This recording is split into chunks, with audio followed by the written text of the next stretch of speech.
मित्रों, आपका स्वागत है हमारे योगी राज राकेश पांडे जी के दूसरे चर्चा में।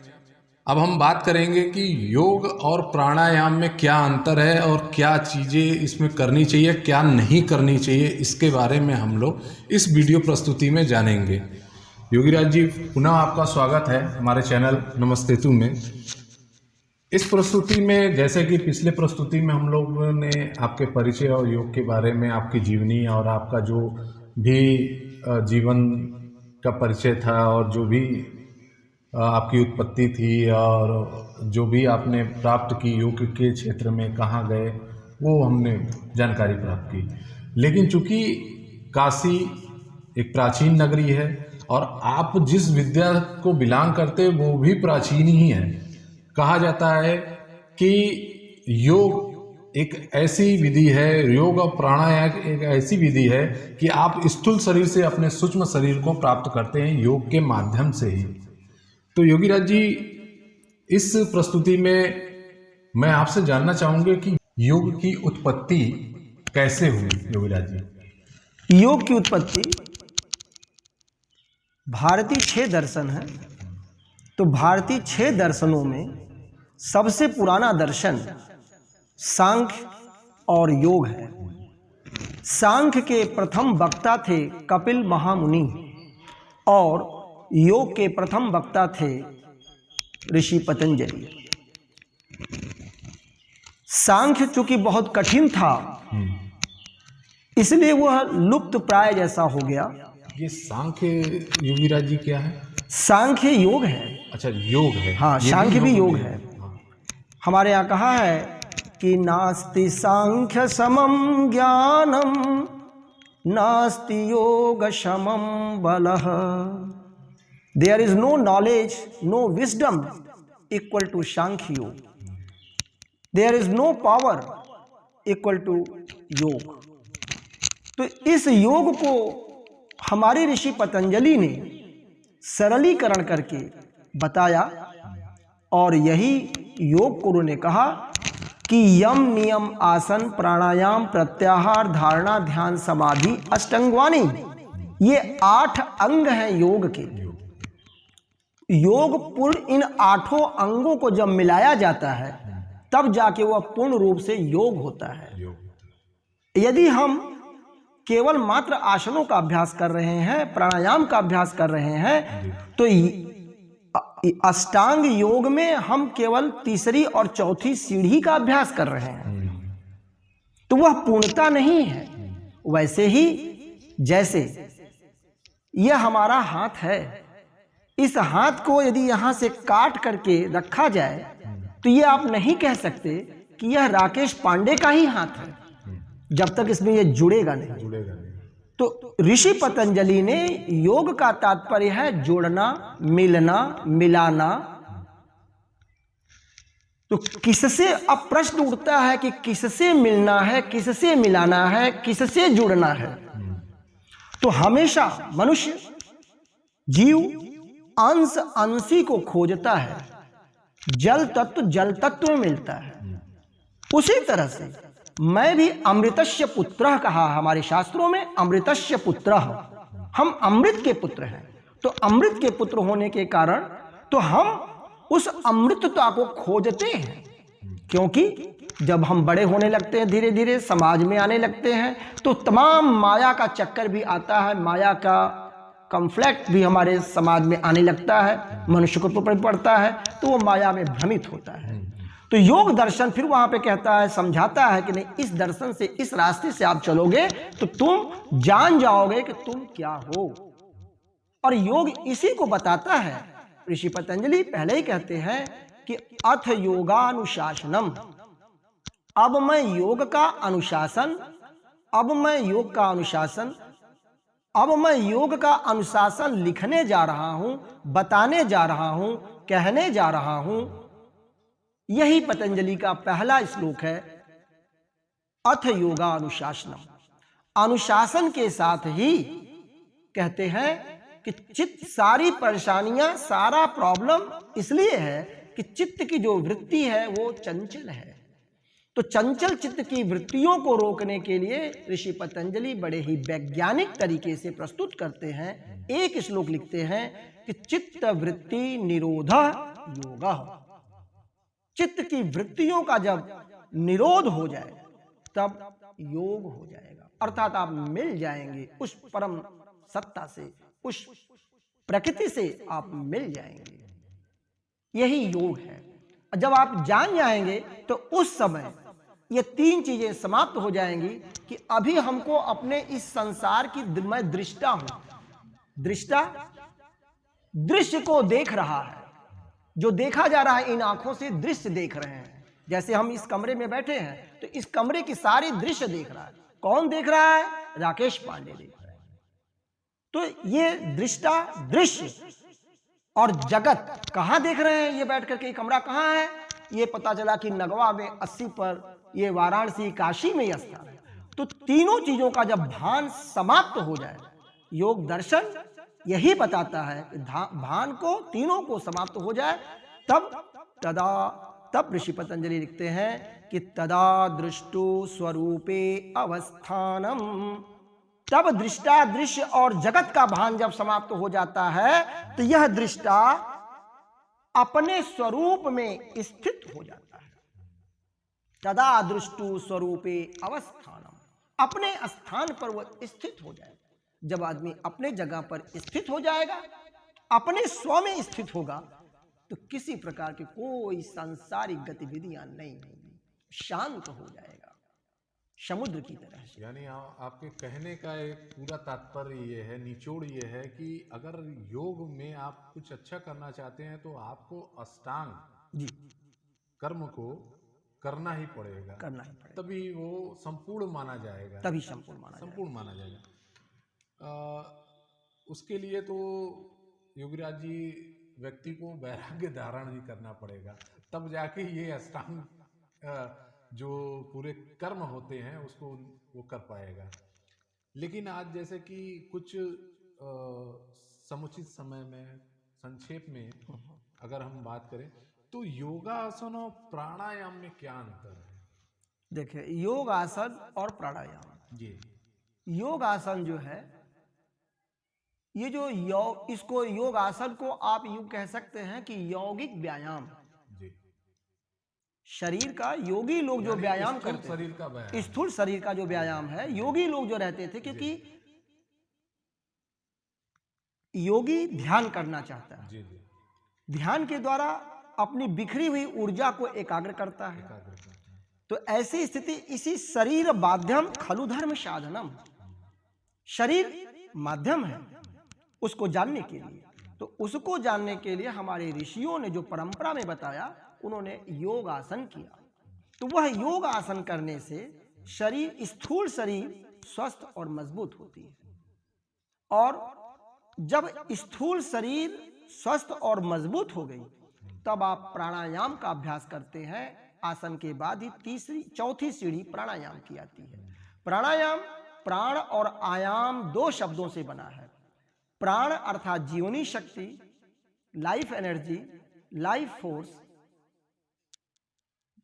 तो इस जीवनी शक्ति को आयाम देना, कैसे हम उसको सुव्यवस्थित रूप दे सकें, अर्थात इस स्थूल शरीर में श्वास प्रश्वास, जो उसका प्राण का जो स्थूल स्वरूप दिखाई देता है, श्वास और प्रश्वास, जीवनी शक्ति को हम अपने शरीर में और अच्छी तरह से कैसे प्रवाहित कराएं, संचरित करवाएं, जिससे हमारा सूक्ष्म शरीर भी मजबूत, स्वस्थ और मजबूत हो जाए।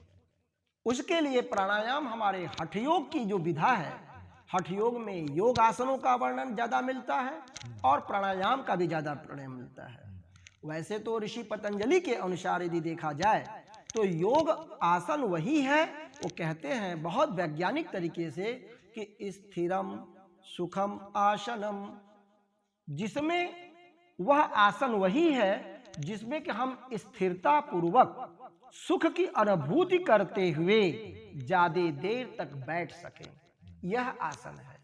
प्राणायाम में भी ऋषि पतंजलि वैज्ञानिक प्रस्तुतिकरण करते हैं, कहते हैं कि तस्मिन् सति श्वास प्रश्वास गतिर्विच्छेद प्राणायाम, अर्थात जब ये श्वास जो चल रही है और जो प्रश्वास निकल रही है, श्वास का जो आना और जाना लगा हुआ है, ये श्वास प्रश्वास की जो स्थिति है, यह जब अपने से होने लगे, करना ना पड़े, न निकालना पड़े, न खींचना पड़े, तो ऐसी स्थिति जब स्वतः स्थिति हो जाए, वही प्राणायाम है।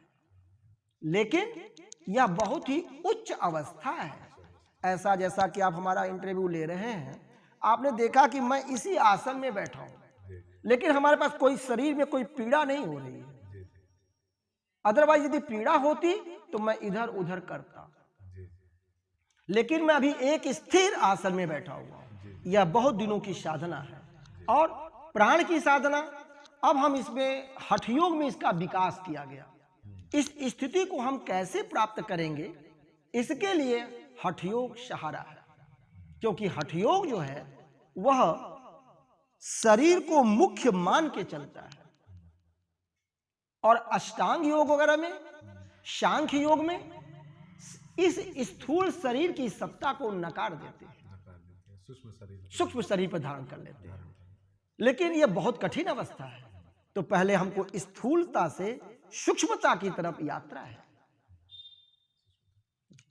तो विभिन्न प्रकार के आसन और विभिन्न प्रकार के प्राणायाम हठ योग विधा में बताया गया। उसका अभ्यास करने से यदि व्यक्ति साधक या स्वस्थ रहने के जिज्ञासु करना चाहते हैं, तो आसन और प्राणायाम का भी सहारा लेकर के अच्छे गुरु के निर्देशन में उसका अभ्यास करें, तो शारीरिक और मानसिक रूप से स्वस्थता और प्रसन्नता का अनुभव करते हैं।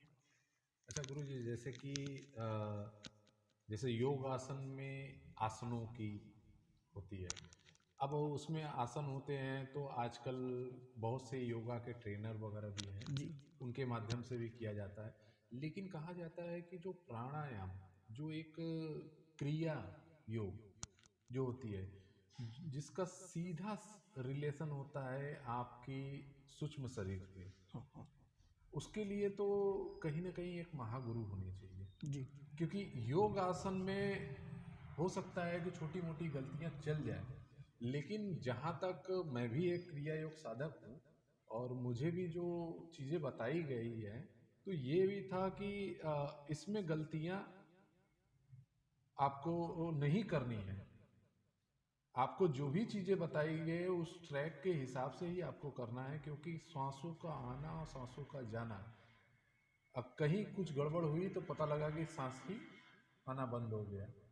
ये ऐसी भी चीजें होती है। तो क्या ये सत्य है कि वो परिपक्व गुरु से ही इस क्रिया योग की दीक्षा लेनी चाहिए?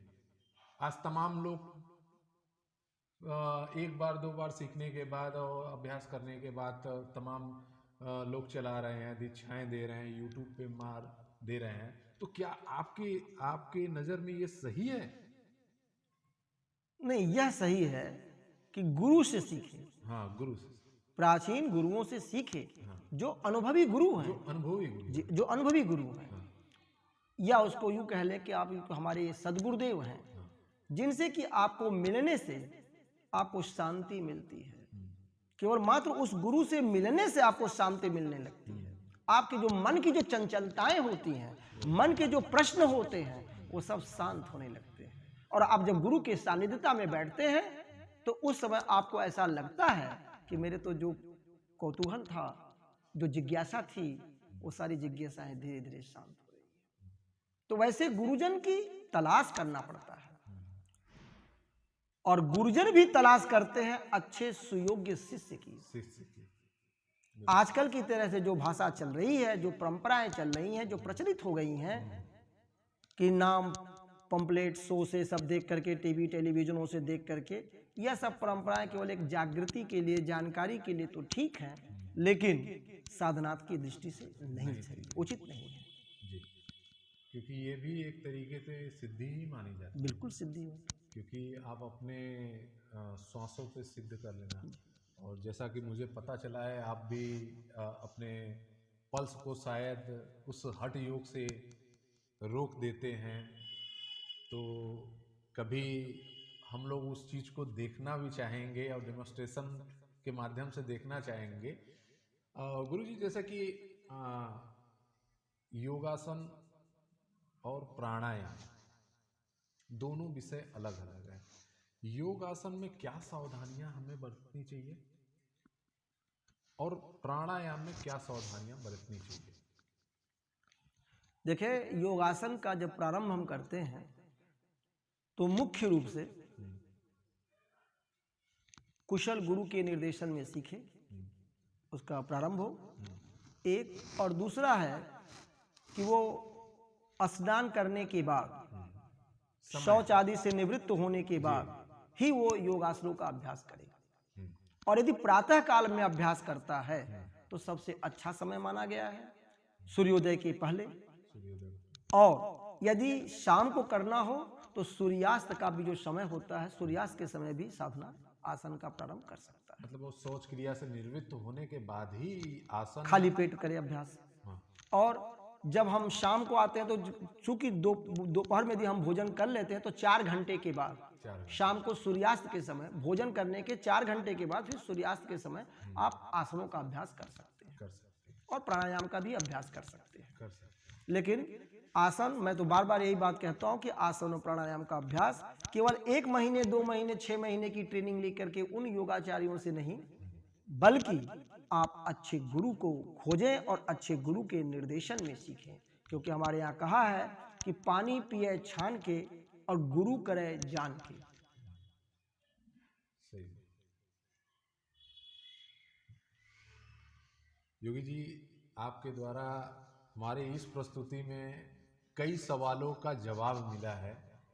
और ये जो प्राचीन विद्या है, ये प्राचीन विद्या का लुप्त न हो, ये आप जैसे गुरु ही इसका प्रसार कर रहे हैं।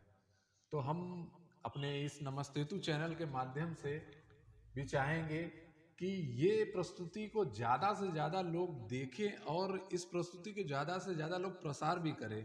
कि आज बहुत से योगाचार जो 2-4 चीज़ें सीख लिए हैं और फिर एक क्लासेस चलाना शुरू कर दे रहे हैं, जो कहीं ना कहीं हानि का कारण भी बनती है। क्रिया योग वगैरह होती है जो एक टिपिकल विद्या है, मतलब ये अति प्राचीन विद्या में माना जाता है। और जहाँ तक मैं क्रिया योग साधक हूँ, ये तो पता चला है कि भगवान शिव ने भगवान कृष्ण को दिया, भगवान कृष्ण ने अर्जुन को दिया, अर्जुन जी के माध्यम से ये विद्या फिर किसी के पास नहीं आई। फिर लाहिड़ी महाराज जी, काशी के लाहिड़ी महाराज जी ने इसको अपना खोजा और खोजने के बाद इस विद्या का प्रसार हुआ। तो मैं तो इस प्रस्तुति के माध्यम से यही एक कहना चाहूँगा कि इस प्राचीन विद्या को, जो एक अलौकिक विद्या है और जिसमें सिद्धि प्राप्त करना हर एक व्यक्ति की बस की बात भी नहीं है। मैं एक क्रिया योग साधक हूँ, एज एक प्रैक्टिशनर की तरह मैं प्रैक्टिस करता हूँ और वो करता हूँ। लेकिन इसमें कहा जाए तो बहुत सी ऐसी मुद्राएं हैं जो आज तक मैं पारंगत ही नहीं हुआ। और मुझे क्रिया योग की दीक्षा लेते हुए 3 साल से ऊपर हो गए। अब जैसे उसमें खिचड़ी मुद्रा वगैरह जो ऐसी है कि होती है, संभोगी लगानी होती है, वो मतलब खिचड़ी मुद्रा के बाद संभोगी भी लगानी होती है, तो ये दोनों का तालमेल ही नहीं हो पाता है। तो मैं दर्शकों यही आपसे अनुरोध करूंगा कि इस प्रस्तुति को ज़्यादा से ज़्यादा लोगों को शेयर करें। और अगर आपको लगता है कि आपको योग या प्राणायाम के गुरु अच्छे नहीं मिल रहे हैं, तो मैं इस प्रस्तुति में योगीराज जी का नंबर दे दूंगा और आप डायरेक्ट योगीराज जी से बात कर सकते हैं, इनका समय ले सकते हैं। जैसी आपकी आप कंफर्ट हो, योगीराज जी का समय लीजिए और योगीराज जी का जो भी वर्कशॉप होता है उसको अटेंड भी करिए। मिलते हैं अगली प्रस्तुति में, तब तक के लिए मित्रों धन्यवाद।